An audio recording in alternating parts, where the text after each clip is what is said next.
আসসালামু আলাইকুম dear viewers, আজকে আপনাদের সামনে অনেকটি ইন্টারেস্টিং লেসন নিয়ে হাজির হলাম।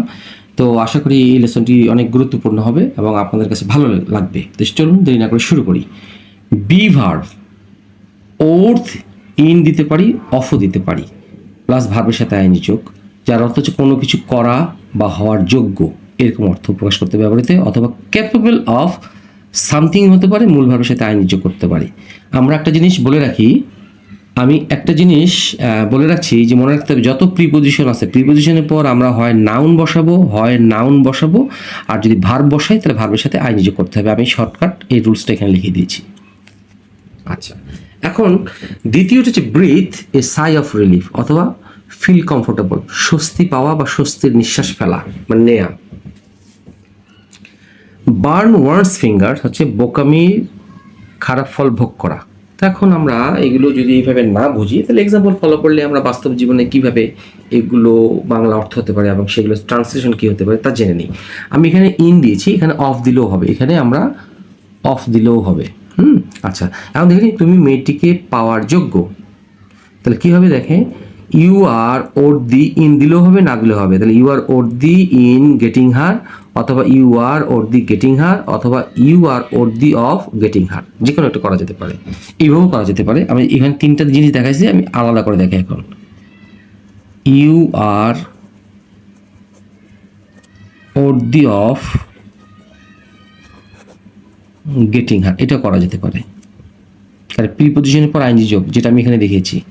আচ্ছা, you are capable of getting her, এটাও করা যেতে পারে। ক্যাপাবল অফও করা যেতে পারে, ওর দি অফ দিলেও হবে, ওর দি ইন দিলেও হবে, ওর দি সঙ্গে ভার্বের সঙ্গে, যেমন you are or the in getting হারও দিলেও হবে, you are or the getting হার দিলেও হবে, আবার ওর দি অফ দিলেও হবে। মানে এখানে ওর দির যে তিনটে প্যাটার্ন দেওয়া রয়েছে, একটা ইন, অফ, আর একটা হচ্ছে প্রিপোজিশন ছাড়া। আচ্ছা, দ্বিতীয় এক্সাম্পলটি হচ্ছে তুমি সফল হওয়ার যোগ্য না, মানে you are not or the of বা ওর দি ইন গেটিং সাকসেসফুল, মানে সফলতা পাওয়ার যোগ্য না। এখন আসি breathe a sigh of relief অথবা ফিল কমফোর্টেবল, স্বস্তি নিঃশ্বাস নেওয়া, স্বস্তি ফেলা বা স্বস্তি পাওয়া। 3 নম্বরটা আমি এবং 4 নম্বরটা আমি দেখাচ্ছি আপনাদের উদ্দেশ্যে। এখন 3 নম্বর এবং 4 নম্বরটা, মেয়েটি তার বয়ফ্রেন্ডকে দেখে স্বস্তি পেল বা স্বস্তি নিঃশ্বাস ফেললো। দ্য গার্ল ফেললো, পাস্ট ইনফিনিটিভ, দ্য ব্রিথের জায়গায় ব্রিথেড, ভার্ব টু ব্রিথেড।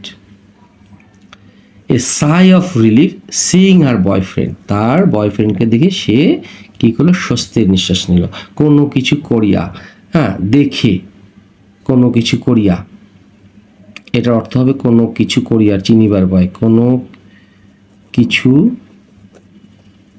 করিয়া, এটা অর্থ মানে দেখিয়া, তার বয়ফ্রেন্ডকে দেখিয়া মেয়েটি স্বস্তির নিঃশ্বাস নিল। এইভাবে করা যেতে পারে বাংলাটা। ইংলিশটা করা যেতে পারে। প্রথমে আমরা যদি দিই seeing her boyfriend, the girl breathed a sigh of relief. পরীক্ষার পাশের কথা শুনে আমি স্বস্তির নিঃশ্বাস ফেললাম, I breathed a sigh of relief.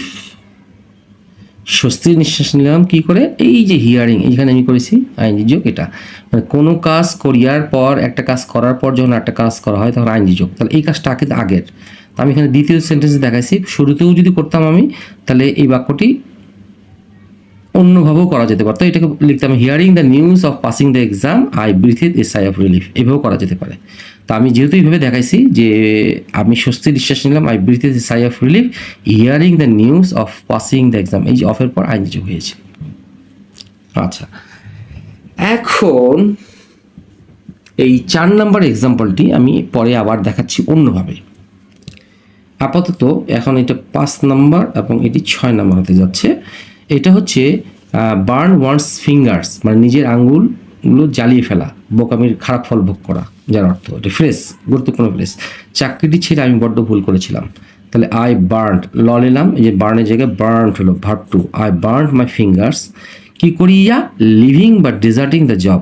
এই দুটি অর্থ যে চাকরি ছাড়িয়া, লিভিং অথবা ডেজার্টিং। DESERTING, মহিলাটি তার স্বামীকে ডিভোর্স দিয়ে ভুল করেছে।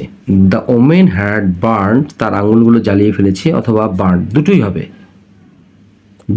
এটাও হবে, এটাও হবে। আবার যেটা দিই, এটা ভার্ব থ্রি, এটা ভার্ব থ্রি। হার ফিঙ্গার্স কি ডাইভোর্সিং হার হাজব্যান্ড, ডাইভোর্সের সঙ্গে আইনজি যোগ করা হলো, মনে রাখতে হবে। এখন কিছুক্ষণ আগে আমি একটি জিনিস বলেছিলাম, আমি এই উদাহরণ এটা দেখাচ্ছি আপনাদেরকে, মনে রাখতে হবে যে আমাদের স্ট্রাকচারটা এরকম হবে, প্রথম কাজ শেষ করে দ্বিতীয় কাজ করা। এটা করার জন্য আমরা দুইভাবে স্ট্রাকচারটা ব্যবহার করতে পারি। প্রথমে যখন আমরা প্রথম কাজটা যেটা কাজ করবো সেটার সঙ্গে আইনজি যোগ, তারপর কমা দ্বিতীয় বাক্য, অথবা দ্বিতীয় বাক্যটাকে যদি আমরা আগে নিই তাহলে এটাকে এই আইনজিটা দ্বিতীয় বাক্যে চলে যাবে। হ্যাঁ, যার অর্থ হচ্ছে একটা কাজ শেষ করা বা একটা কাজ করা। যেমন আমি এখানে 4 নম্বরটা বা 3 নম্বরটা যেটাই বলি না কেন আমি দেখানোর চেষ্টা করছি। প্রথমে কাজ হচ্ছে পরীক্ষা পাশে করার কথা শুনে আমি স্বস্তি নিয়েছিলাম, এই কাজটা আগে, এইটা হচ্ছে প্রথম বাক্য। তাহলে আমি দ্বিতীয় সেন্টেন্সে দিছি, তাহলে এটা এদিকে চলে আসলো, তাহলে I breathe a sigh of relief hearing the news of passing the exam. আমি ঠিক এই এক্সাম্পলটার কথা বলছি, এইভাবে লিখেছি। কিন্তু আমরা যদি প্রথমে আইনজি দিই তাহলে কী হবে, hearing the news of the passing the exam comma I breathe a sigh of relief. আশা করি বুঝাতে পেরেছি। তো আশা করি এই লেসনটি আপনাদের ভালো লেগে থাকবে। ভালো লেগে থাকলে অবশ্যই লাইক শেয়ার কমেন্টস করবেন, যাতে করে আপনাদের মাধ্যমে এই লেসনটি দ্রুত অন্যদের কাছে পৌঁছায় এবং তারা উপকৃত হয়। এবং এরকম যদি আপনাদের কোনো কোয়ারি থেকে থাকে তাহলে অবশ্যই কোয়ারিগুলো আমাকে কমেন্ট বক্সে জানানোর চেষ্টা করবেন, আমি দ্রুত আপনাদেরকে সমাধান দেওয়ার চেষ্টা করবো। সেই প্রত্যাশা। আসসালামু আলাইকুম।